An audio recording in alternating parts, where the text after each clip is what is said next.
107.4 FM वर आपण ऐकत आहात विद्यावाणी सामुदायिक रेडिओ. मित्रहो, प्रसारणात यानंतर आपण ऐकणार आहोत साप्ताहिक मालिका नवयुगाची ज्ञानमाला. आज या कार्यक्रमाचा भाग 18वा आपण ऐकणार आहोत. आज या कार्यक्रमात आपण पॉश अर्थातच कामाच्या ठिकाणी लैंगिक छळ प्रतिबंध कायदा याविषयी जाणून घेणार आहोत. याविषयी आपल्याला माहिती देणार आहेत अॅडव्होकेट डॉक्टर सायली गानू दाबके. त्यांच्याशी या विषयावर संवाद साधला आहे श्री दत्तने. ऐकूयात कार्यक्रम नवयुगाची ज्ञानमाला.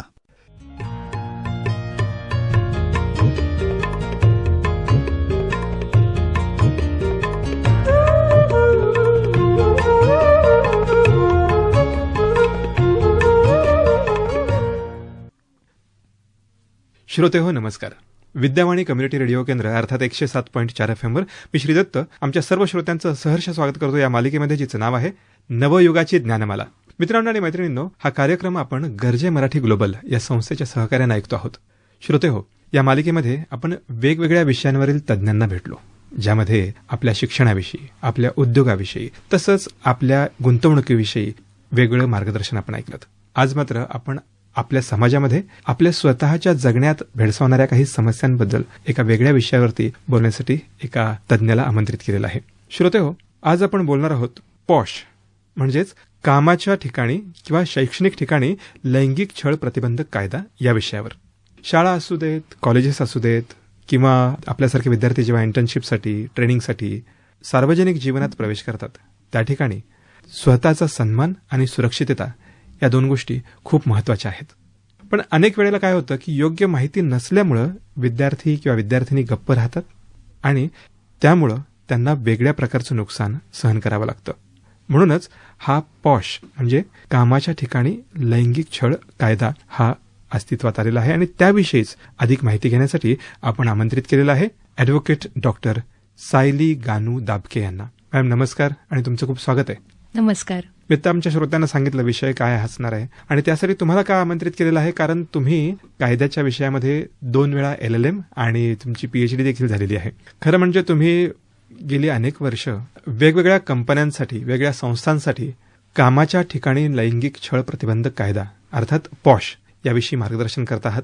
खरं तर पॉश याविषयी जेव्हा तुम्ही मार्गदर्शन करत होतात त्याच्यापूर्वी तुम्ही युरोप असेल, आशिया असेल किंवा अगदी भारतातही वेगवेगळ्या परिषदांमध्ये तुमचे रिसर्च पेपर्स पब्लिश झालेले आहेत. त्याचबरोबर तुम्ही वेगवेगळ्या देशातल्या कंपन्यांसोबत काम करतात. म्हणायला हरकत नाही की तुम्ही वेगवेगळ्या कंपन्यांच्या इंटरनल कमिटीमध्ये पॉशसाठीच्या कार्यरत आहात. तुम्ही अनेक साऱ्या केसेस हाताळलेल्या आहेत. काही हजार लोकांना पॉश या कायद्याविषयीची माहिती दिलेली आहे, त्याविषयी अवेअर केलेला आहे आणि म्हणूनच आज आपण आजच्या कार्यक्रमामध्ये तुम्हाला इथं आमंत्रित केलेलं आहे. श्रोते हो, जेव्हा मी पॉश या कायद्याविषयी सांगत होतो तेव्हा त्याचा नेमका अर्थ आणि कायदेशीर परिभाषा काय आहे हे आपल्या श्रोत्यांना सुरुवातीला सांगूयात. काय सांगाल मॅडम? पॉश हा जरी रूढार्थाने प्रचलित शब्द असला तरी त्याचं पूर्ण नाव prevention of sexual harassment of women at workplace म्हणजे कामाच्या ठिकाणी लैंगिक छळ प्रतिबंधक कायदा असं त्याचं नाव आहे. आज तरी हा कायदा स्त्रियांसाठी आहे आणि short name is prevention of sexual harassment at workplace, पण त्याचं पूर्ण नाव प्रिव्हेन्शन, प्रोहिबिशन आणि रिड्रेसल असं आहे. त्यामुळे 3 टप्प्यामध्ये या कुठल्याही लैंगिक छळाबद्दलच्या कृती थांबवण्यासाठीचा हा कायदा आहे. एक म्हणजे अशा घटना घडूच नयेत म्हणून, घडल्या तर त्याबद्दल तक्रार करण्यासाठी आणि त्याचं निवारण करण्यासाठी काय पावलं उचलली पाहिजेत आणि भविष्यात अशा घटना घडू नये म्हणून झालेल्या घटनेवरनं काय शिकून पुढे त्याप्रकारे पावलं उचलली पाहिजेत, हा या कायद्याचा एकूण फोकस आहे. आणि हा कायदा खूप महत्वाचा अशासाठी आहे की आपण गेल्या 10-15 वर्षात खूप जास्ती असलं तरी 80-90च्या दशकापासून महिला वर्ग खूप मोठ्या प्रमाणात बाहेर पडून सार्वजनिक ठिकाणी काम करायला सुरुवात केली. आणि त्यामुळे जेव्हा स्त्री पुरुष एकत्र काम करायला लागले किंवा तेव्हाची सामाजिक स्थिती आणि सगळ्या ह्याच्यामध्ये अनेक ठिकाणी महिलांना अनेक प्रकारच्या छळाचा सामना करायला लागला, डिस्क्रिमिनेशनचा सामना करायला लागला. पण त्याच्यामध्ये त्याबद्दल तक्रार करण्याची सोय किंवा त्याबद्दल न्याय मिळण्याची जी काय प्रक्रिया होती ती खूप लांब तरी होती, नाही तर खूप क्लिष्ट तरी होती. आणि 90च्या दशकात एक खूप प्रसिद्ध केस झाली होती. भौरी देवी म्हणून एक राजस्थानमधल्या सामाजिक कार्यकर्त्या होत्या, ज्या बालविवाह प्रतिबंधाबद्दल काम करायच्या. आणि अशाच एका ठिकाणी एक बालविवाह होताना थांबवण्यासाठी जेव्हा त्या गेल्या होत्या, तेव्हा त्यांच्यावरती त्या गावातल्या लोकांनी त्यांनी ते लग्न थांबवू नये यासाठी सामूहिक बलात्कार केला होता. अर्थातच त्याबद्दल त्यांनी पोलीस तक्रार केली, ती केस पुढे चालली. त्यामध्ये म्हणावी तशी शिक्षा काही त्या अपराध्यांना झाली नाही. आणि त्यामुळे त्यानंतर महिलांच्या सुरक्षिततेसाठी किंवा हक्कासाठी काम करणारी एक संघटना विशाखा यांनी सुप्रीम कोर्टात एक जनहित याचिका किंवा पब्लिक इंटरेस्ट लिटिगेशन PIL ज्याला म्हणतात ती दाखल केली. आणि त्या याच्यामध्ये सुप्रीम कोर्टाने सगळ्यात पहिल्यांदा ह्या कायद्याची गरज ओळखून त्याबद्दलचे काही मार्गदर्शक तत्व सांगितली. त्यामुळे हा कायदा जो आहे तो अनेकदा विशाखा कायदा म्हणून सुद्धा लोक ओळखतात, कारण हा या विशाखा केसमध्ये पहिल्यांदा कोर्टाने मांडलेला कायदा आहे. पण त्यात झालं असं की साधारणपणे सुप्रीम कोर्ट जेव्हा कुठल्याही प्रकारची मार्गदर्शक तत्व मांडतं, तेव्हा त्यांच्यासमोर आलेल्या केसमधल्या घटनेपुरती किंवा कृतींपुरती त्यांना किंवा त्या केसमध्ये जी काही प्रेयर आम्ही ज्याला म्हणतो किंवा कोर्टाकडे जी मागणी असेल त्या चौकटीतली मार्गदर्शक तत्व साधारणपणे कोर्ट सांगतं.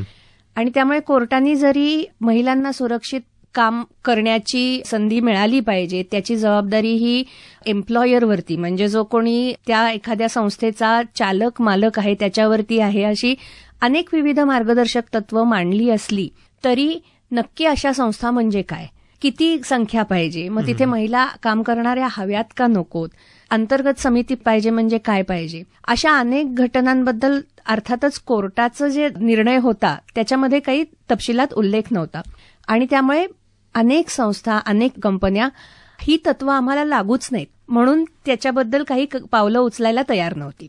त्यामुळे जेव्हा कायद्याच्या क्षेत्रातली एक मोठी गॅप लक्षात आली तेव्हा याबद्दलचा केला जावा यासाठी वेगवेगळ्या प्रकारच्या स्टेक होल्डर्स किंवा त्या क्षेत्रात काम करणाऱ्या व्यक्तींकडनं संस्थांकडनं माहिती गोळा करून कामाला सुरुवात झाली. 2004 साली याबद्दलच्या पहिला एक ड्राफ्ट झाला. त्यानंतर अनेक संस्था महिलांसाठी काम करणाऱ्या संस्थांनी त्याच्यामध्ये अनेक बदल सुचवले, सुधारणा सुचवल्या आणि 2013 साली फायनली आपल्याकडे पॉश संबंधी कायदा हा आला, लागू झाला. आता हा कायदा 2013 मध्ये लागू झाला खरं, पण आता तुम्ही व्याप्ती सांगायला हवी आपल्या सगळ्या श्रोत्यांना. तुम्ही आता म्हणाल की काही वेळेला काही संस्था काही कंपन्या ह्या आम्हाला लागूच नाही असं म्हणत होत्या. तेव्हा भारतात असणाऱ्या सर्वच कंपन्या, सर्व सरकारी कार्यालय, शाळा, महाविद्यालय या सगळ्यांपुरती ही व्याप्ती आहे का अजून MNC देखील याच्यामध्ये असू शकतील? ह्याच्यामध्ये व्याप्ती सांगण्यासाठी या कायद्यामध्ये एक स्पेसिफिक प्रोव्हिजन आहे. म्हणजे त्यांनी कायद्यातच अशी तरतूद करून ठेवली की कुठल्याही कामाच्या ठिकाणी, मग त्याच्यात एखादी कुठली मॅन्युफॅक्चरिंग युनिट असू दे, कंपनी असू दे, एखादं ऑफिस असू दे, शाळा, महाविद्यालय, जिथे खेळ घेतले जातात, शिकवले जातात, हॉस्पिटल किंवा अशी कुठलीही कामाची जागा जिथे 10 पेक्षा जास्ती लोक एकत्र काम करतात, मग ते पुरुष असोत वा महिला, अशा सगळ्या ठिकाणी कामाच्या ठिकाणी लैंगिक छळ प्रतिबंध करणारी नियमावली म्हणजे पॉश पॉलिसी आणि अंतर्गत समिती या दोन्ही असल्याच पाहिजेत असा हा कायदा आहे. त्यामुळे व्याप्ती कशी ओळखायची तर 10 माणसं एकत्र काम करतात का, हो, तर मग हा कायदा लागू आहे. हा सगळ्यात सोपा त्यातला ओळखायचा मार्ग आहे. आता ह्याच्यामध्ये सगळ्या संस्था म्हणलं तसं कंपन्या, मग त्या भारतीय कंपन्या असू देत, MNCs असू देत, शाळा, कॉलेज, महाविद्यालय, प्रायव्हेट क्लासेस, हॉस्पिटल्स किंवा जिथे जिथे व्यक्ती एकत्र काम करतात, मग ज्याला व्हाईट कॉलर आपण जागा म्हणतो, अशाही प्रकारच्या गोष्टी, अगदी दुकानं, मॉल्स की जिथे परत 10 पेक्षा जास्ती कामगार एकत्र काम करतात, अशा सगळ्या ठिकाणी हे लागू होतं. एकही महिला काम करत नसली तरी हा कायदा लागू होतो. खरं तर तुम्ही कायद्याची व्याप्ती आणि कायद्याविषयीची पार्श्वभूमी अतिशय योग्य शब्दात सांगितलीत. पण आम्हाला आता एका वेगळ्या विषयी मला बोलायचं. खरं तर आपला मोठा श्रोतावर्ग हा तरुण वर्ग आहे आणि त्यांना आपल्याला मार्गदर्शन करत असताना हे सांगायचं की नेमकं लैंगिक छळ म्हणजे तरी काय, किंवा असं कोणतं वर्तन आहे की जे लैंगिक छळामध्ये मोडतं. कारण आम्ही जेव्हा विचार करतो की आम्ही जेव्हा बोलतो लैंगिक छळ म्हटलं की फक्त बलात्काराची घटना समोर येते. त्याच्यापेक्षा इतरही काही गोष्टी आहेत की ज्याला आपण लैंगिक छळ म्हणू शकतो. कायद्यामध्ये काय उल्लेख केलेला आहे? तुम्ही म्हणलात ते बरोबर आहे. अनेकदा लैंगिक छळ म्हणलं की बलात्कार किंवा शारीरिक सलगी किंवा नको असलेले स्पर्श अशा प्रकारच्या शारीरिक गोष्टी डोळ्यासमोर येतात किंवा समजल्या जातात. पण या कायद्यातली जी लैंगिक छळाची व्याख्या आहे ती खूप मोठी आहे आणि त्याच्यात कुठल्याही प्रकारचं नकोसं असलेलं लैंगिक वर्तन ही इतकी मोठी त्या व्याख्येची व्याप्ती आहे. त्यामुळे याच्यात काय काय धरलं जातं तर अर्थातच शारीरिक छळ म्हणजे बलात्कार, शारीरिक सलगी, शारीरिक संबंधांची मागणी, त्यासाठी दबाव आणणं, यासाठीचा मानसिक छळ सुद्धा, शाब्दिक छळ याच्यामध्ये अंतर्भूत होतो. अनेकदा अनेक ठिकाणी खूप शिवराळ भाषा वापरली जाते किंवा काही विविध प्रकारच्या कॉमेंट होतात, मजेत किंवा गमतीत झालेल्या सुद्धा. सगळ्यात महत्वाचा या कायद्यातला काय भाग असेल तर करणाऱ्या व्यक्तीचं इंटेन्शन काय होतं किंवा करणाऱ्या व्यक्तीची मानसिकता काय होती याच्याही पेक्षा ज्याच्या बाबतीत ही घटना घडलीय त्यांच्यावर त्याचा काय परिणाम झालाय. इंटेन्शन वर्सेस इम्पॅक्ट ही याच्यामधली हे कसोटी आहे आणि त्यामुळे इम्पॅक्ट हा गृहीत धरला जातो, इंटेन्शन नाही. त्यामुळे मला असं बोलायचंच नव्हतं, माझ्या म्हणण्याचा तो अर्थ नव्हता, मी असं नाहीच वागलो किंवा वागले, या गोष्टीला तसा फारसा काही अर्थ या कायद्याच्या दृष्टीने नाही. शारीरिक छळाबरोबरच अनेकदा शारीरिक स्पर्श कदाचित केले नसतील पण काही जेस्चर्स असतात, हातवारे असतात, हावभाव असतात. म्हणजे उदाहरणच द्यायचं झालं तर एका केसमध्ये महिला सहकारी समोर बसलेली असताना एक पुरुष कायम पाय फाकवून बसायचा आणि त्यामुळे तिला स्वतःला खूप बसताना तिथे विचित्र वाटायचं, असुरक्षित वाटायचं आणि कोर्टाने ही देखील घटना लैंगिक छळ आहे, कारण तुमचा जो बसण्याचा आविर्भाव आहे त्यांनी जर समोरच्यावरती परिणाम होत असेल आणि त्या व्यक्तीच्या मनात असुरक्षिततेची भावना निर्माण होत असेल तर तोही लैंगिक छळ आहे हे धरलं आणि त्याप्रमाणे त्या व्यक्तीवरती कारवाई केली गेली. त्यामुळे कुठल्याही प्रकारची कृती ज्यातून लैंगिक अर्थ निघू शकतो, कुठल्याही प्रकारचे शाब्दिक किंवा कमेंट किंवा हातवारे किंवा हावभाव ज्याच्यात ज्या व्यक्तीबरोबर घटना घडतीये त्यांची मंजुरी नव्हती, अशी प्रत्येक कृती ही लैंगिक छळ धरली जाते. आता आपण जेव्हा वैयक्तिक कृतींबद्दल बोललो त्याचबरोबर अलीकडच्या काळात आपण पाहतो की वेगवेगळे गॅजेट्स आहेत, मोबाईल आहे, लॅपटॉप आहे, यांच्याद्वारे देखील कधी कधी लैंगिक छळ होऊ शकतो. अगदीच, म्हणजे अनेकदा मेसेजेस पाठवले जातात. आता आजकालचं सोपं उदाहरण म्हणजे अनेकांकडे व्हॉट्सअप असतं, व्हॉट्सअप ग्रुप असतात, टेलिग्राम किंवा इतर अशी चॅटची माध्यमं असतात आणि अनेकदा त्याच्यावरती लोक खूप सहज गोष्टी फॉरवर्ड करत असतात.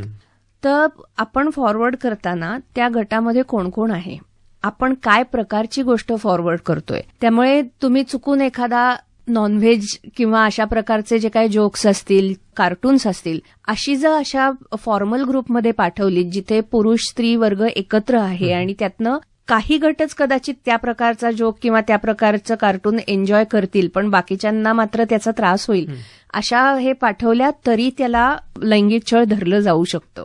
त्यामुळे माध्यमांचा वापर करतानाही एखाद्याला सोशल मीडियावरती डायरेक्ट मेसेजेस पाठवणं, सतत मेसेजेस पाठवणं.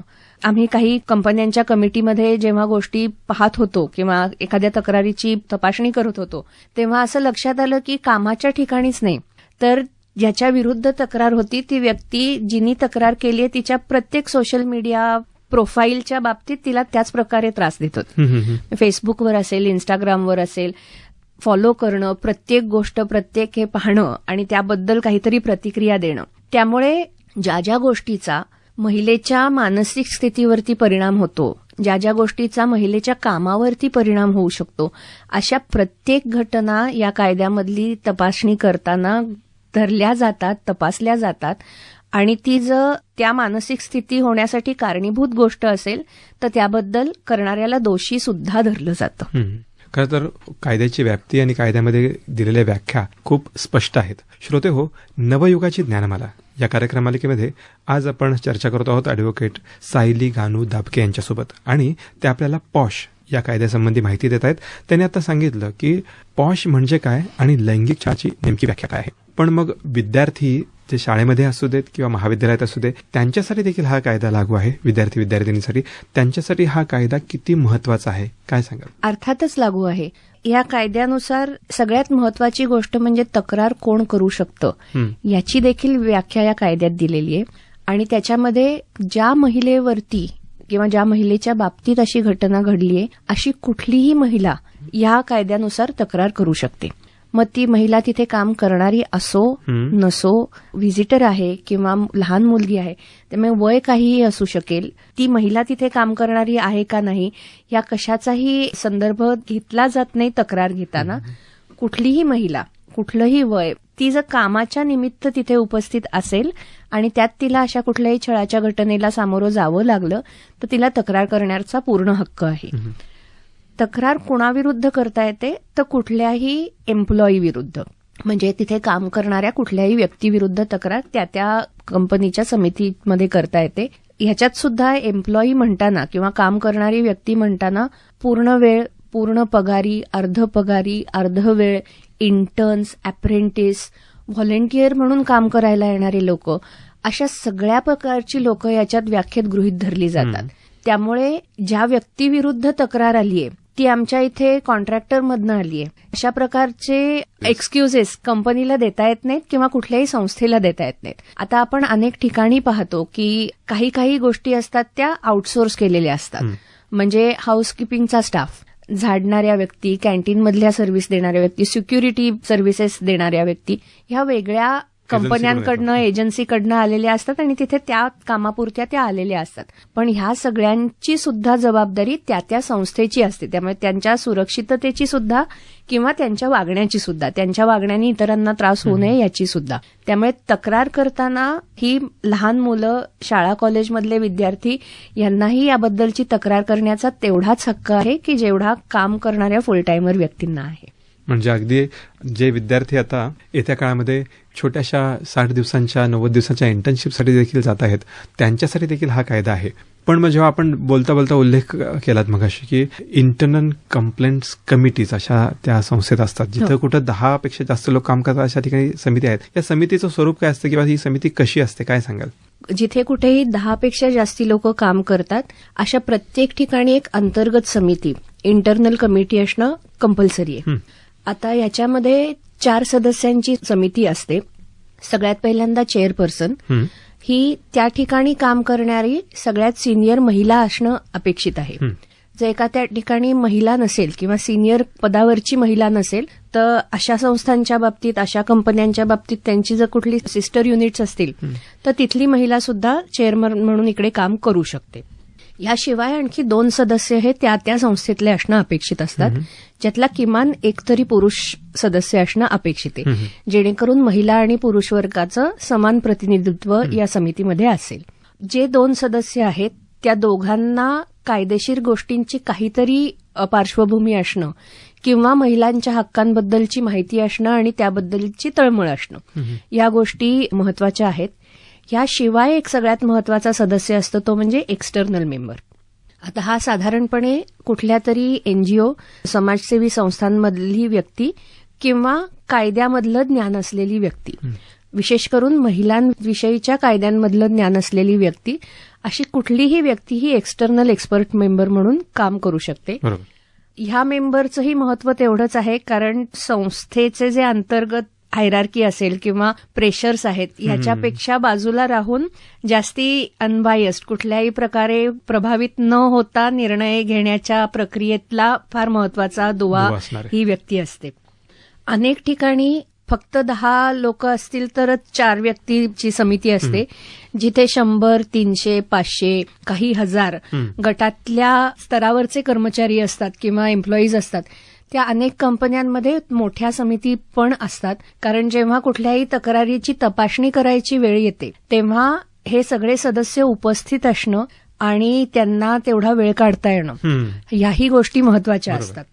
त्याचबरोबर अपेक्षित असंही आहे की समितीतल्या एखाद्या सदस्याविरुद्ध तक्रार आली किंवा समितीचे सदस्य ज्यांच्याबरोबर खूप जवळनं काम करतात अशा व्यक्तींबद्दल तक्रार आली तर त्या सदस्यांनी त्या तपासकामात सहभागी होऊ नये अशी अपेक्षा असते. त्यामुळे याही दृष्टीने मोठ्या कंपन्यांमध्ये कमिटी पण मोठी असते की जेणेकरून त्या तपासणीपुरती छोटी समिती ही निवडता येते आणि ती समिती मग अतिशय त्वरेने जलदपणे या सगळ्या तपास प्रक्रिया पूर्ण करून निर्णय घेऊ शकते. खरं तर पॉश हा कायदा आणि त्याच्यासाठी असणारी ही इंटरनल कंप्लेंट्स कमिटी जिला आपण म्हणतो ती असणं खूप गरजेचं आहे. कायद्याने सगळ्याच महिलांना कामाच्या ठिकाणी होणारा जो लैंगिक छळ आहे त्याच्यापासून प्रतिबंध करण्यासाठी खूप चांगलं संरक्षण दिलेलं आहे. या कायद्याविषयी अनेक सारे प्रश्न आहेत, अनेक साऱ्या गोष्टी आहेत, त्या तुमच्यासोबत बोलायच्या आहेतच. पण आज आपल्या रेडिओच्या कार्यक्रमाची वेळेची मर्यादा पाहता आज आपण इथं थांबणार आहोत. श्रोते हो, नवयुगाची ज्ञानमाला या कार्यक्रम मालिकेचा पुढचा भाग आपण आवर्जून ऐका, कारण या मालिकेमध्ये आपण पुढे जात असताना पॉशमध्ये तक्रार आपण कधी करावी, कशी करावी, कुणी करावी हे तर जाणून घेणार आहोतच. पण त्याचबरोबर मॅडमनी मगाशी जसं सांगितलं तसं की प्रिव्हेन्शन, प्रोहिबिशन असेल किंवा त्याचबरोबर रिड्रेसल असेल, कोणती समिती कोणत्या प्रकारची शिक्षा देऊ शकते किंवा कशा पद्धतीची कारवाई होऊ शकते, या सगळ्याविषयीची साध्यंत माहिती आपल्याला ॲडव्होकेट सायली गानू दाबके देणार आहेत. तेव्हा आज मॅडम आपण इथे आलात आणि आमच्या सगळ्या श्रोत्यांना माहिती दिली त्याबद्दल मनपूर्वक धन्यवाद. आणि आपण उद्याच्या भागात पुन्हा जरूर भेटूयात हे आश्वासन देऊन आजचा हा कार्यक्रम आपण इथे थांबूयात. धन्यवाद. धन्यवाद.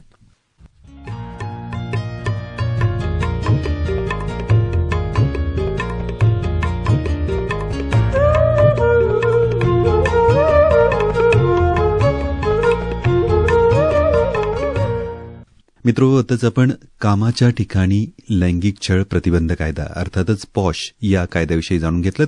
याविषयी आपल्याला माहिती दिली होती ॲडव्होकेट डॉक्टर सायली गानू दाबके यांनी. त्यांच्याशी संवाद साधला होता श्री दत्तने. आज या मुलाखतीचा भाग पहिला आपण ऐकलात. या मुलाखतीचा भाग दुसरा आपण उद्या विद्यामणीवर याच वेळेत ऐकणार आहोत. नवयुगाची ज्ञानमाला हा कार्यक्रम आपण गर्जे मराठी ग्लोबल यांच्या सहकार्याने विद्यामणीवरून प्रसारित केला. मित्रहो, हा कार्यक्रम आपण दर शुक्रवारी आणि शनिवारी सकाळी 11 वाजता आणि दर सोमवारी आणि मंगळवारी सायंकाळी 6:30 वाजता ऐकू शकता. या कार्यक्रमाविषयी आपण आपल्या प्रतिक्रिया आपण आम्हाला 744-722-1074 अर्थातच 7447221074 या क्रमांकावर अथवा विद्यावाणी FM@gmail.com या मेल आयडीवर कळू शकता. ऐकत राहा विद्यावाणी 107.4 FM, आपला आवाज आपला रेडिओ. तुम्ही ऐकत आहात विद्यावाणी सामुदायिक रेडिओ 107.4 FM, आपला आवाज आपला रेडिओ. प्रसारणात यानंतर आपण ऐकणार आहोत कार्यक्रम नवयुगाची ज्ञानमाला. हा कार्यक्रम आपण गर्जे मराठी ग्लोबल यांच्या सहकार्याने प्रसारित करीत आहोत. मित्रो, काल या कार्यक्रमात आपण पॉश या कायद्याविषयी ॲडव्होकेट डॉक्टर सायली गानू दाबके यांच्या मुलाखतीचा भाग पहिला ऐकला होता. आज या मुलाखतीचा भाग दुसरा आम्ही प्रसारित करीत आहोत. त्यांच्याशी या विषयावर संवाद साधला आहे श्री दत्तने. ऐकूयात कार्यक्रम नवयुगाची ज्ञानमाला.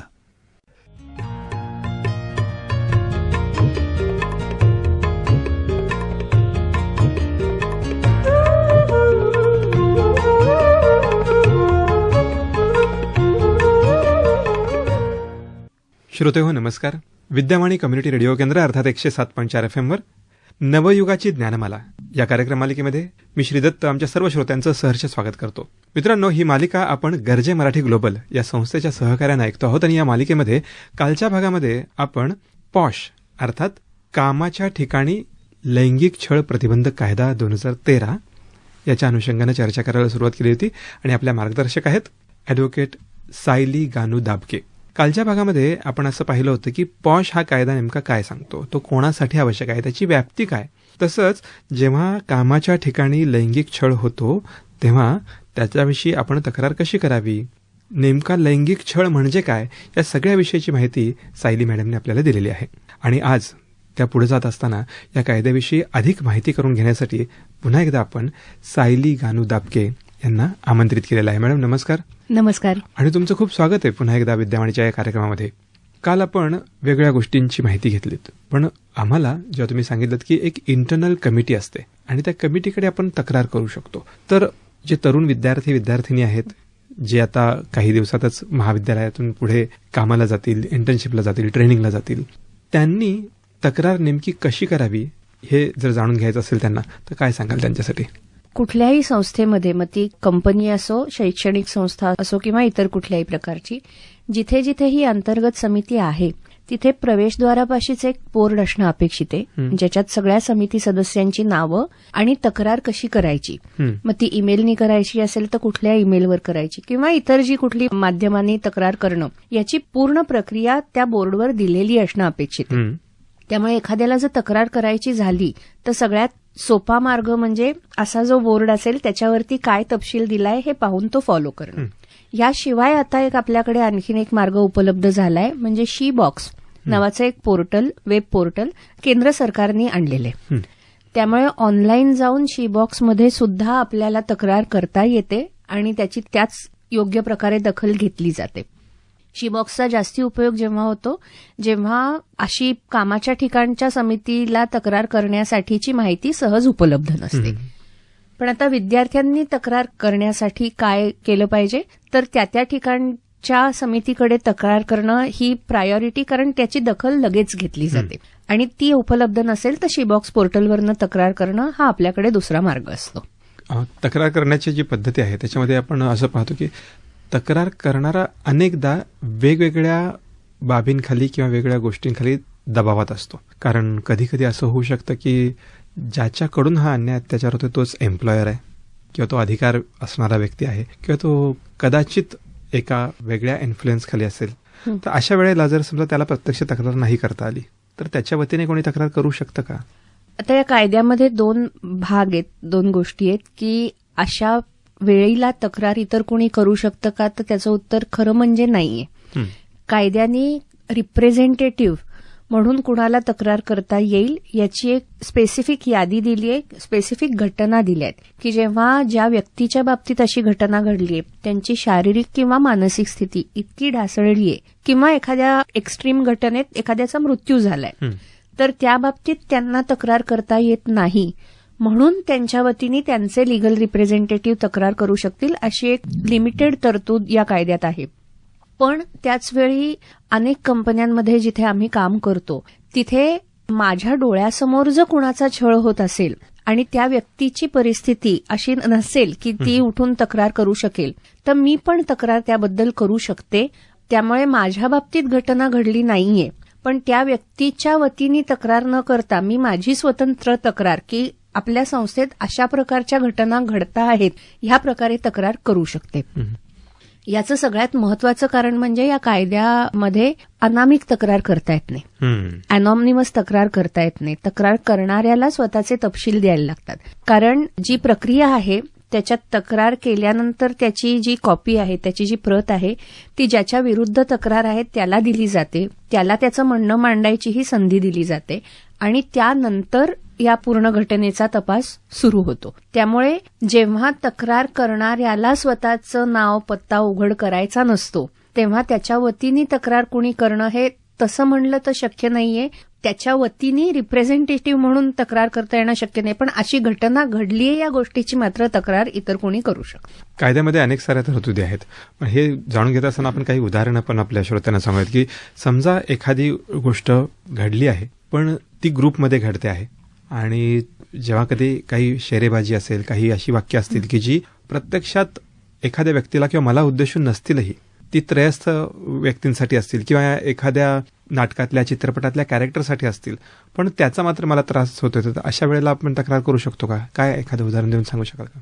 अगदीच. म्हणजे मी कालच्या आपल्या भागात जे सांगितलं की इंटेन्शनपेक्षा इम्पॅक्टला जास्ती महत्व आहे, तर व्यक्तीवरती होणारा परिणाम ह्याला जास्ती महत्व असल्याने एखादी घटना किंवा एखादी गोष्ट, एखादी शेरेबाजी ही मला उद्देशून नसली पण त्याचा माझ्यावरती परिणाम झाला आणि त्यांनी माझ्या मनात असुरक्षिततेची भावना निर्माण झाली तर मी निश्चितच त्याबद्दल तक्रार करू शकते. उदाहरणच द्यायचं झालं तर कंपन्यांमध्ये किंवा इतर अनेक ठिकाणी कॅन्टीन आहे किंवा जागा आहेत की जिथे लोक एकत्र आपापल्या गटांनी उभी असतात, आपसात गप्पा चालू असतात. आम्ही एका कंपनीत काम करत होतो तेव्हा कंपनीची बस होती ज्यांनी कामगार कामाला जायचे यायचे आणि त्याच्यात एक जण होता जो स्वतःच्या मोबाईलवर हेडफोन न लावता स्पीकरवरती गाणी लावायचा आणि ती सगळी चित्रपटातली अतिशय विचित्र शब्द असलेली किंवा अतिशय द्व्यर्थी किंवा खूप उत्तेजक असे शब्द असलेली अशी सगळी गाणी होती आणि त्या बसमध्ये एकच महिला असायची. त्यामुळे तिला ती गाणी ऐकताना खूप असुरक्षित वाटायचं किंवा त्रास व्हायचा. तिने तक्रार केली, त्याची कंपनीने योग्य दखल घेऊन त्या व्यक्तीच्या विरुद्ध कारवाई सुद्धा केली. त्यामुळे दरवेळेला ते वागणं तुमच्यासाठी असलं पाहिजे असं नाही. तुम्हाला त्याचा त्रास होत असेल तर तुम्ही त्याबद्दल निश्चितच तक्रार करू शकता. पण हे सांगताना मला हेही सांगणं गरजेचं वाटतं की अनेकदा काही वागणं असू शकतं की जे समोरच्याचं खरंच इंटेन्शन नसतं आणि तुम्हाला त्याचा त्रास होतोय हे तुम्ही सांगत नसल्यामुळे त्या व्यक्तीला कधी कळत नाही. अच्छा. म्हणजे आता एखाद्याला समोरच्याशी बोलताना जवळ उभं राहून बोलायची सवय असेल, त्या व्यक्तीच्या दृष्टीने त्याचं बोलणं जास्ती प्रभावीपणे पोहोचवण्यासाठी तेवढ्या अंतरावरनं बोलणं किंवा सहज सवय म्हणून ती व्यक्ती तशा अंतरावर उभं राहून बोलत असेल, त्याच्या दृष्टीने ते सलगीचं कारण नसूही शकतं. पण जर मला ती व्यक्ती माझ्या इतक्या जवळ उभं राहून बोललेलं आवडत नसेल, तर हे माझं सुद्धा कर्तव्य आहे की मी त्या व्यक्तीला एकदा तरी हे सांगणं की तुम्ही माझ्याशी बोलताना थोडं लांब उभं राहून बोलत जा. हे स्पष्ट असणं गरजेचं. हे स्पष्टपणे सांगणं हे माझं कर्तव्य आहे. कारण जर मी हे सांगितलं नाही आणि त्या व्यक्तीला खरंच मनातनं इंटेन्शन नसेल तर त्याला ते कळत नाही आणि ते वागणं चालू राहतं. आणि मी सांगून सुद्धा ती गोष्ट मला तेवढीच अनकम्फर्टेबल करते हे माहिती असून सुद्धा त्या व्यक्तीने ते वागणं चालू ठेवलं तर मग निश्चितच त्याचं इंटेन्शन सुद्धा आहे हेही ज्याच्या बाबतीत ही घटना घडते त्याला कळू शकतं. मग त्यांना अगदीच तक्रार करायला मोकळीक असू शकते. त्यामुळे जिथे जिथे तुम्हाला अनकम्फर्टेबल वाटतं तिथे माझं असं म्हणणं आहे की एकदा तरी तसं वागणाऱ्यांना सांगून पहा की हे तुम्ही जे वागताय ते एक कामाच्या ठिकाणी वागणं अयोग्य आहे आणि त्याचा मला त्रास होतोय, त्यामुळे किमान मी असताना असं वागत जाऊ नका. त्यातूनही त्यांनी ती कृती चालू ठेवली तर तुम्ही निश्चितच तक्रार करू शकता. पण असंही कधी होत असेल मॅडम की एखाद्या वेळेस व्यक्तीचं इंटेन्शन नसेल पण त्याला त्रास द्यायचा म्हणून देखील एखादी महिला खोटी तक्रार करू शकत असेल, तर अशी खोटी तक्रार केली तर त्या व्यक्तीवरती काही कारवाई होते का जिने तक्रार दाखल केली आहे? हो, अर्थातच. या कायद्यातली एक खूप महत्वाची तरतूद आहे की ज्याप्रमाणे छळ करणाऱ्याच्या बाबतीत कारवाई होऊ शकते त्याचप्रमाणे खोटी तक्रार करणाऱ्या व्यक्तीच्या बाबतीतही तेवढीच कारवाई होऊ शकते.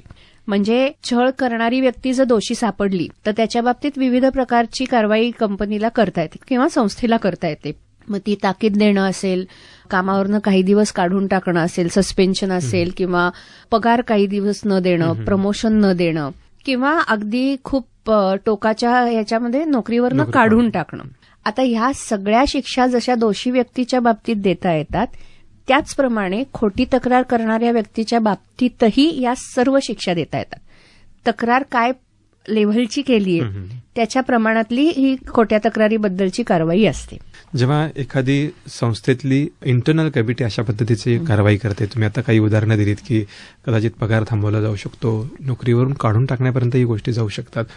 पण जेव्हा अंतर्गत समिती एखाद्या तक्रारीला नेमक्या योग्य पद्धतीने न्याय देऊ शकली नाही असं जर तक्रारकर्त्याला वाटलं तर त्याला पुढे काही मार्ग आहे का? हो, त्याला त्या समितीच्या निर्णयाविरुद्ध अपिलात जाण्याचा अधिकार आहे.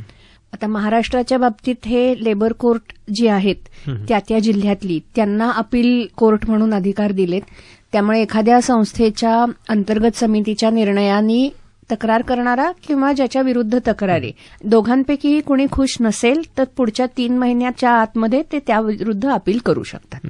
आणि मग कोर्टामध्ये जी काही प्रक्रिया होईल ती पुन्हा या कमिटीच्या निर्णयावरती बंधनकारक असेल? हो, फक्त याच्यामध्ये एक मात्र लक्षात घेतलं पाहिजे, कोर्ट याच्यामध्ये समितीने अपेक्षित सगळ्या कायदेशीर प्रक्रिया पाळल्या आहेत ना हे पाहतं आणि त्यानंतर शिक्षेच्या बद्दल निर्णय घेतला जातो. त्यामुळे जोपर्यंत कोर्टाला असं दिसत नाही की खूप मोठ्या प्रकारे कुठली तरी लीगल प्रोसेस पाळलीच गेली नाहीये किंवा जी नैसर्गिक न्याय प्रक्रिया ज्याला म्हणतात की ऐकून घेतल्याशिवाय शिक्षा केली आहे किंवा त्याच्यामध्ये ज्याच्याबद्दल तक्रार आहे किंवा तक्रार करणारी व्यक्ती या दोघांपैकीच कोणीतरी समितीचा भाग आहे, अशा घटना असतील तिथे कोर्ट नक्की त्याच्यामध्ये लक्ष घालतं. मात्र जिथे 1 किंवा 2 किंवा 3 वेगवेगळ्या प्रकारचे निष्कर्ष काढणं शक्य आहे आणि त्यातला एक निष्कर्ष समितीने काढला असेल तर त्याबद्दल कोर्ट समितीला दोषी धरत. जिथे 2 वेगळे निष्कर्ष शक्य आहेत त्याच्यात कुठलाही निष्कर्ष समितीने काढला असला तरी कोर्ट त्यात ढवळाढवळ करत नाही, कारण दोन्ही हे पॉसिबल निष्कर्ष होते. श्रोते हो, नवयुगाची ज्ञानमाला या कार्यक्रमालिकेमध्ये आपण अॅडव्होकेट सायली गानू दाबके यांच्याकडून आपण पॉश आणि त्यामधल्या तरतुदी तसंच त्यामध्ये तक्रार कशी करायची याविषयीची माहिती घेतो आहोत. मित्रमैत्रिणींनो, आपण अलीकडच्या काळामध्ये पाहतो की वेगवेगळ्या समाज माध्यमांवरती असेल किंवा वेगवेगळ्या महाविद्यालयांच्या तरुण तरुणींच्या गटामध्ये असेल, अशा ठिकाणी आपण पाहतो की त्यांचं वागणं हे कालसुसंगत बदलत चाललेलं आहे. मॅडम, मला या अनुषंगाने तुम्हाला विचारायचं आहे की अलीकडच्या काळामध्ये काही वेगळ्या प्रकारची शेरेबाजी असेल, काही वेगळ्या प्रकारचे शब्दोच्चार असतील, काही परकीय भाषांमधले शब्द असतील, हे सहजपणे वापरले जातात. तिथं एखाद्या व्यक्तीचं इंटेन्शन तसं नसेलही, पण त्याचा त्रास इतर मुलामुलींना होऊ शकतो. तर अशा केसेसमध्ये उदाहरणासहित काय सांगू शकाल की जेव्हा समाज माध्यमांची जी सहजपणे उपलब्धता झालेली आहे त्याचा परिणाम असेल, किंवा त्यातला आशय जो अतिशय उथळ होत चाललेला आहे अलीकडच्या काळात, ज्याला आपण म्हणू शकू, त्याचा परिणाम कसा होतो? आम्हाला गेल्या काही वर्षात या बाबतीत खूप फरक जाणवतो, येणाऱ्या तक्रारी आणि ज्यांच्या विरुद्ध तक्रारी येतात त्यांच्या बाबतीत. कारण अनेकदा असं होतं की विद्यार्थी दशेत जे वावरत असतात किंवा ज्या प्रकारच्या वातावरणात वावरत असतात, शाळा कॉलेजमध्ये आपापल्या मित्रमंडळींच्या गटामध्ये त्यांचं जे काही वावरणं असतं, तिथून ते कामाच्या ठिकाणी आले की इथे वागण्याची पद्धत वेगळी असणं अपेक्षित आहे, हेच लक्षात न आल्याने अनेकदा या तक्रारी येतात. मग त्याच्यामध्ये भाषा असेल की आपण अनेकदा आता पाहत असू की मित्रमंडळी, विशेषतः मुलांचा गट असेल तर एकमेकांना टोपण नावानी हाका मारल्या जातात, अनेकदा शिव्याच संबोधन म्हणून वापरल्या जातात. किंवा एकत्र मैत्रिणींचा वगैरे गट असेल तरी अनेकदा हल्ली अनेक इंग्लिश भाषेतले शब्द ज्याला एरवी शिवी म्हणून समजलं जाईल ते आता खूप सहज भाषेत त्याचा प्रयोग होतो. त्याचा स्लँग लँग्वेज आहे किंवा ती शिवी म्हणून खरं तर वापरलेलीही नसते, म्हणजे ती तोंडात बसलेली भाषा आहे. त्याच्या मागचा अर्थही अनेकदा या मुलांना माहीत नसतो की आपण हा शब्द वापरतोय त्याचा अर्थ तरी नक्की काय, मुळात ती शिवी आहे हे सुद्धा अनेकदा माहीत नसतं. अनेक OTT प्लॅटफॉर्मवरच्या ज्या मालिका आहेत किंवा चित्रपट आहेत, इंग्रजी चित्रपट आहेत, याच्यात ही भाषा ऐकलेली असते, त्यातल्या कॅरेक्टर्सची क्रेज असते, त्यांची कॉपी करण्यासाठी किंवा त्या यांनी हे शब्द, ही भाषा वापरली जाते. अनेकदा त्यांचे कपडे, जे काय पोशाख आहेत, पेहराव आहेत, ते पण त्यांची कॉपी करणं, त्यांना फॉलो करणं यासाठी घातले जातात. पण याबाबतीत एक खूप महत्वाची गोष्ट लक्षात ठेवली पाहिजे की ह्या माध्यमांवरती ज्या गोष्टी दाखवल्या जातात त्या खऱ्या नसतात. आणि तुम्ही खऱ्या जगात वावरताना तुम्ही कुठे वावरताय याचं भान असणं, राखणं हे अत्यंत महत्वाचं आहे. त्यामुळे तुम्ही जे घरी वागता, जे मित्रमंडळींमध्ये वागता, ते कामाच्या ठिकाणी वागून चालत नाही याचं भान प्रत्येक विद्यार्थ्यांनी राखलं पाहिजे. मग ते तुमचे काय कपडे घालताय, काय प्रकारची भाषा वापरताय, तुम्ही सिनियर्सबद्दल, बरोबरच्यांबद्दल काय प्रकारची शेरेबाजी करताय, ह्या अनेक गोष्टींचा खूप विचारपूर्वक वागलं पाहिजे आणि आपल्याच वागण्याचं आपणच परीक्षण करत राहून काय सुधारणा कामाच्या ठिकाणी वागताना केली पाहिजे ह्याच्याकडे लक्ष दिलं पाहिजे. खरं म्हणजे अतिशय योग्य शब्दात तुम्ही सांगतात विद्यार्थ्यांना की आपलं खाजगी आयुष्य आणि खाजगी वागणं हे नेहमी आपल्या व्यावसायिक आयुष्याच्या आणि व्यावसायिक वागण्याच्या बरोबर वेगळं असलं पाहिजे आणि ते वेगळं ठेवलं पाहिजे. प्रत्येकाची जबाबदारी आहे. पॉश कायद्यानं अनेक साऱ्या जबाबदाऱ्या आपल्यावरती दिलेल्या आहेत असं म्हणायला हरकत नाही. तर जेव्हा त्या जबाबदारी कामामधल्या वरिष्ठांच्या आहेत, पुरुषांच्या आहेत, तसंच महिलांच्या आहेत, महिलांचं वागणं तितकंच जबाबदार असणं गरजेचं आहे. काय सांगाल? नक्कीच. म्हणजे मी स्वतः एक महिला असल्याने मी अनेकदा या बाबतीमध्ये हक्कानी स्त्रियांना सांगू शकते की एखादी गोष्ट जर आपल्याला पटत नसेल तर ती आपण स्पष्टपणे सांगणं हे आपलं सगळ्यात महत्वाचं कर्तव्य, ही आपली सगळ्यात महत्वाची जबाबदारी आहे. अनेकदा बोलायचं, पटत नाहीये हे बोलून दाखवायचं, हे केलं जात नाही. कारण त्यामागे मग मला काकूबाई समजतील किंवा माझ्याबद्दल लोकांचे गैरसमज होतील, मला सगळ्यांमध्ये वावरणं, मला कमेंट्स येतील, माझ्यावरती टॉन्ट्स येतील, ह्यामुळे गोष्टी बोलल्या जात नाहीत. अनेकदा आपल्याकडे अजूनही लैंगिक किंवा इतर ह्या प्रकारचे विषय आहेत ते खूप मोकळेपणाने, उघडपणाने बोलले जात नाहीत. त्यामुळे हे वागू नका हे तरी कसं सांगायचं, असं एक खूप अप्रिहेन्शन मनात असतं किंवा प्रश्न असतो की हे स्पष्ट शब्दात सांगू कसं. पण एक महिलांनीही लक्षात ठेवलं पाहिजे की कुणालाही, मग ते महिला असोत अथवा पुरुष असोत, त्यांना कळायला पाहिजे की हा विचार करून समोरच्याला कधीच कळत नाही किंवा माझ्या कृतीतनं, माझ्या हावभावांमधनं, माझ्या बॉडी लँग्वेजमधनं एवढं तर कळायला पाहिजे की मला हे आवडलं नाहीये, ही अपेक्षा नाही ठेवायची. आपण स्पष्टपणे तोंड उघडून एखादी गोष्ट बोलणं ही सगळ्यात महत्वाची गोष्ट आहे. दुसरी गोष्ट, हल्लीच्या काळात अनेकदा स्वातंत्र्याचा अर्थ असा घेतला जातो की मी मला हवं ते वागणार आणि समोरच्यानी त्याच्याबद्दल मतं न बनवता नॉन जजमेंटल राहून माझं वागणं आहे ते आहे तसंच स्वीकारलं पाहिजे. यामध्ये कपड्यांचा पेहरावाचा खूप मोठा भाग आहे. कपड्यांचा पेहरावाचा वागण्याचा खूप मोठा भाग आहे. पण आपण हेही भान ठेवलं पाहिजे की हे अतिशय आदर्शवादी मत आहे आणि प्रत्यक्ष परिस्थिती ती नाही. त्यामुळे परत आपण कुठे आहोत ह्याच्याबद्दल विचार करून आपलं वागणं त्यानुसार मोल्ड करता आलं पाहिजे.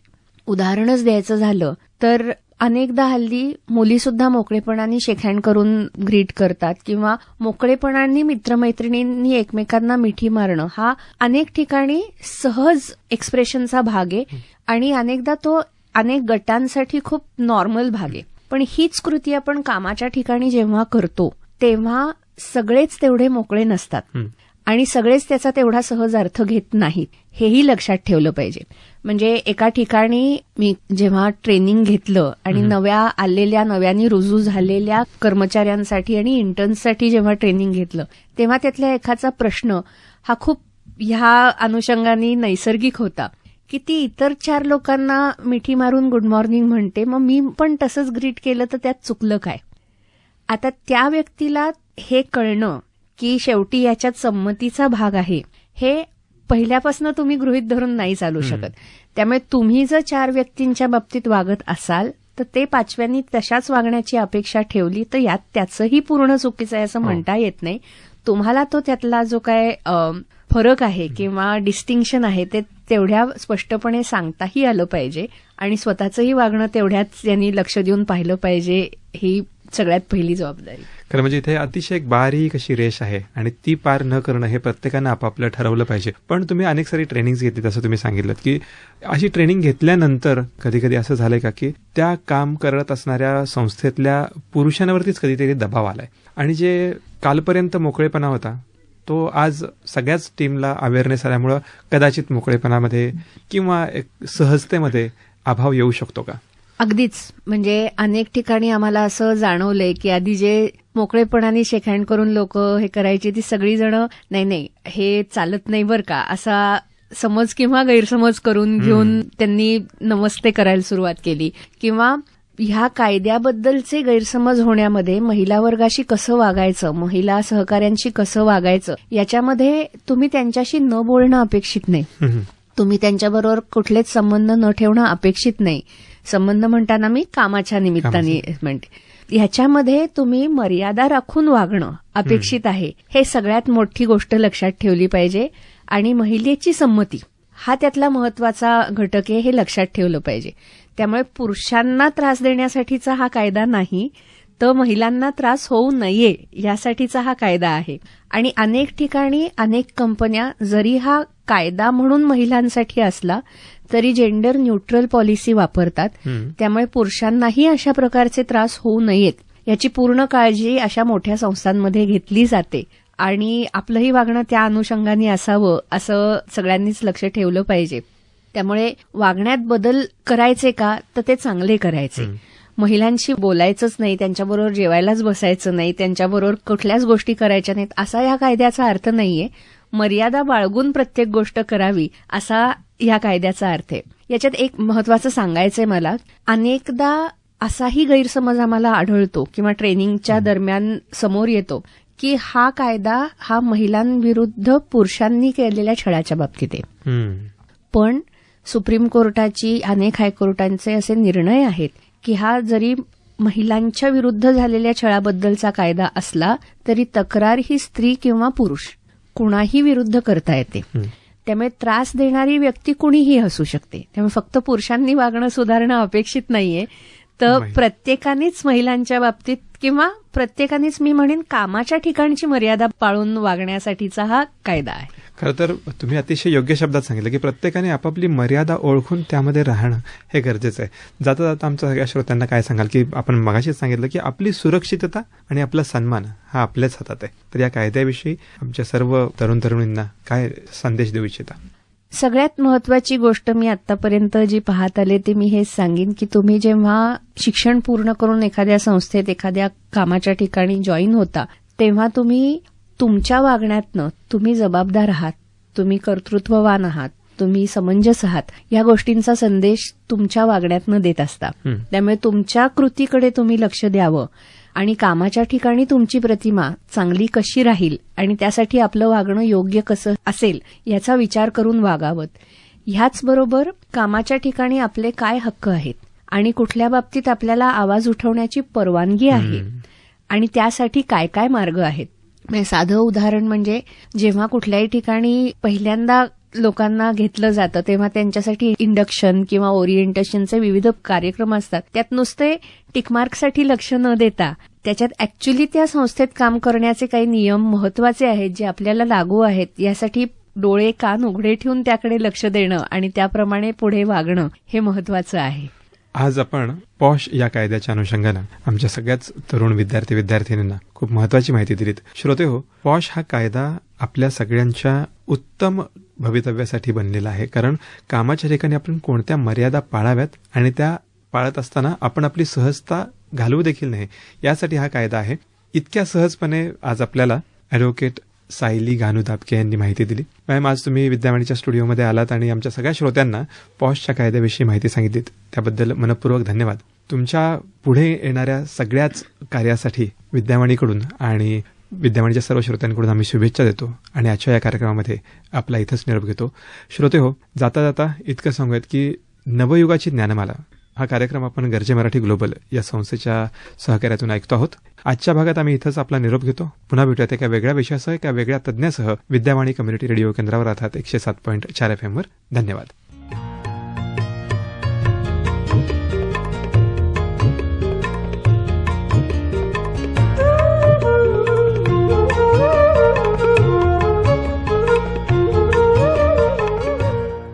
मित्रहो, आताच आपण नवयुगाची ज्ञानमाला या कार्यक्रमांतर्गत पॉश या कायद्याविषयी माहिती करून घेतलीत ॲडव्होकेट डॉक्टर सायली गानू दाबके यांच्याकडून. त्यांच्याशी या विषयावर संवाद साधला होता श्री दत्तने. नवयुगाची ज्ञानमाला हा कार्यक्रम आपण गरजे मराठी ग्लोबल यांच्या सहकार्याने प्रसारित केला. या कार्यक्रमाविषयीच्या प्रतिक्रिया आपण आम्हाला 744-722-1074 अर्थातच 7447221074 या क्रमांकावर अथवा vidyawani@gmail.com या मेल आयडीवर कळू शकता. ऐकत राहा विद्यावाणी 107.4 FM, आपला आवाज आपला रेडिओ.